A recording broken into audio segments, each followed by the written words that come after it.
মানুষ কিভাবে এতটা নিষ্ঠুর হতে পারে, তাদের মন কিভাবে এতটা অন্ধকারাচ্ছন্ন হতে পারে যে তারা আরেকজনের জীবনের প্রতি এতটা নির্মম হয়ে ওঠে। আজ আমরা কথা বলবো কলকাতার আরজিকর মেডিকেল কলেজে ঘটে যাওয়া তরুণী ইন্টার্ন ডাক্তার মৌমিতা দেবনাথ এর উপর ঘটে যাওয়া ভয়ানক রেপ ও মার্ডারের প্রেক্ষিতে। এই ঘটনাটি কেবল একটা নারীর উপর হামলা নয়, বরং আমাদের পুরো সমাজের মানসিকতার প্রতিফলন। আমরা এই ভিডিওতে জানার চেষ্টা করব কেন এমন নির্মম একটি ঘটনা ঘটলো এবং এর পিছনে থাকা অপরাধীদের মনস্তত্ত্ব কেমন। আমি সাগর আছি আপনাদের সাথে, সাগরিক্স মিডিয়ায়।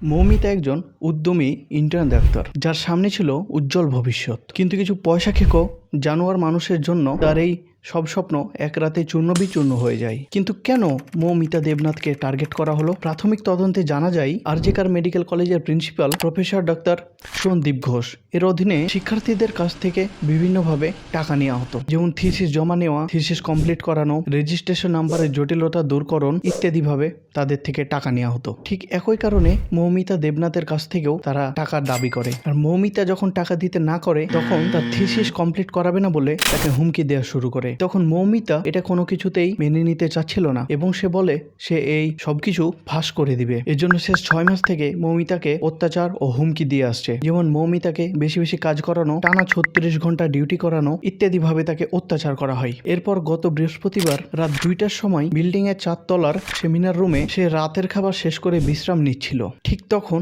তার উপর নরপিশাচের মতো কয়েকজন ঝাঁপিয়ে পড়ে, যেখানে তার একজন মেয়ে ফ্রেন্ডও তার হাত ধরেছিল। কয়েকজন তার পা ধরে ছিঁড়ে ফেলার মতো অবস্থা করে, যার ফলে তার প্রাইভেট পার্টের পেলভিক বোন ভেঙে যায়। তাকে ফেলে দিয়ে সারা দেহে বুট জুতো পরে খোঁচানো হয়, মাথা থিতলানো হয়, যার ফলে তার মাথায় অসংখ্য ক্ষতের সৃষ্টি হয়। তারপর তাকে শ্বাসরুদ্ধ করে মেরে ফেলে। আর এই হত্যাকাণ্ডকে অন্যদিকে প্রভাবিত করার জন্য তারা সঞ্জয় নামের এক মদখোরকে ডেকে ধর্ষণ করতে বলে। তখন সঞ্জয় সহ তার কয়েকজন সঙ্গী মিলে মৌমিতার লাশকে রেপ করে। মৌমিতার অটোপসি রিপোর্ট থেকে জানা যায় তার শরীরে অসংখ্য আঘাত ছিল, তার 2 চোখ এবং প্রাইভেট পার্ট দিয়ে অনেক রক্তক্ষরণ হয়। তার সমস্ত শরীরে 113টিরও বেশি কামড়ের দাগ পাওয়া যায়। সন্দেহ করা হচ্ছে 18 থেকে 20 জন মিলে তাকে ধর্ষণ করে। এভাবেই কিছু মানুষরূপী জানোয়ার তাকে হত্যা করে, তারপরে ধর্ষণ করে। মৌমিতা দেবনাথের গল্প তো প্রকাশিত, কিন্তু আমাদের সমাজে এরকম অনেক মেয়ে আছে যারা বিভিন্ন জায়গায় বিভিন্নভাবে ধর্ষণের শিকার হয়। কিন্তু কেন এমন করে মানুষ? শুধু কি যৌন আকাঙ্ক্ষা তাদেরকে ধর্ষণের দিকে চালিত করে,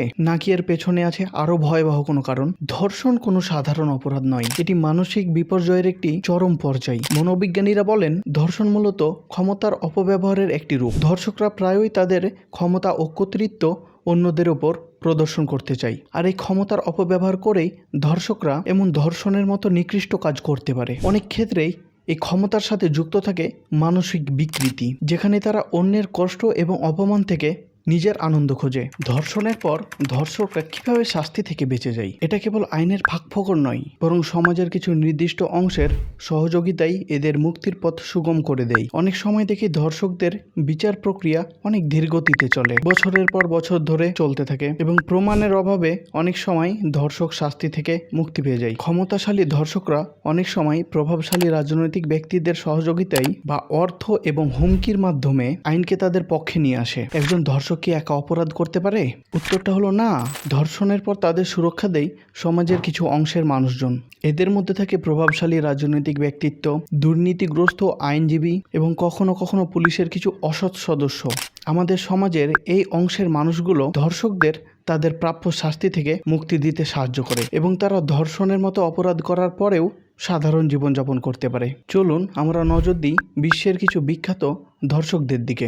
যেমন নির্ভয়া কাণ্ডের অপরাধীরা সারা বিশ্বকে কাঁদিয়ে দিয়েছিল তাদের নিষ্ঠুরতার জন্য। এছাড়া আমেরিকার সিরিয়াল ধর্ষক টেড ব্যান্ডি, যিনি একের পর এক ধর্ষণ করে হত্যা করে। এই ধরনের কিছু ধর্ষকদের বিচার হয়েছে এবং বিচার করে তাদের হত্যা করা হয়েছে, কিন্তু অনেক ধর্ষক এখনো আমাদের সমাজে মুক্তভাবে চলাফেরা করছে। এই ঘটনাগুলো আমাদের স্মরণ করিয়ে দেয় ধর্ষণ কেবলমাত্র একটি জাতীয় সমস্যা নয়, এটা হচ্ছে একটি বৈশ্বিক মহামারী। এখন প্রশ্ন হচ্ছে আমরা কিভাবে এই মহামারী থেকে আমাদের সমাজকে মুক্ত করতে পারি? প্রথমত, আমাদের শিক্ষা ব্যবস্থায় পরিবর্তন নিয়ে আসতে হবে। ছোটবেলা থেকেই ছেলে মেয়েদের সঠিক মূল্যবোধ শেখাতে হবে। ধর্ষণের বিরুদ্ধে কঠোর আইন প্রণয়ন করতে হবে এবং এর প্রয়োগে কোনো রকমের বাধা দেওয়া যাবে না। সমাজের প্রত্যেকটি অংশের মধ্যে সচেতনতা বৃদ্ধি করতে হবে এবং যারা ধর্ষকদের সাহায্য করে তাদেরও শাস্তির আওতায় আনতে হবে। তাহলে ধর্ষকদের পাশে আর কেউ দাঁড়াবে না। ধর্ষণ কোনো ব্যক্তিগত সমস্যা নয়, এটি একটি সামাজিক ব্যাধি এবং এটি একটি বৈশ্বিক মহামারীও বটে। তাই এর বিরুদ্ধে লড়াই করার দায়িত্ব আমাদের সকলের।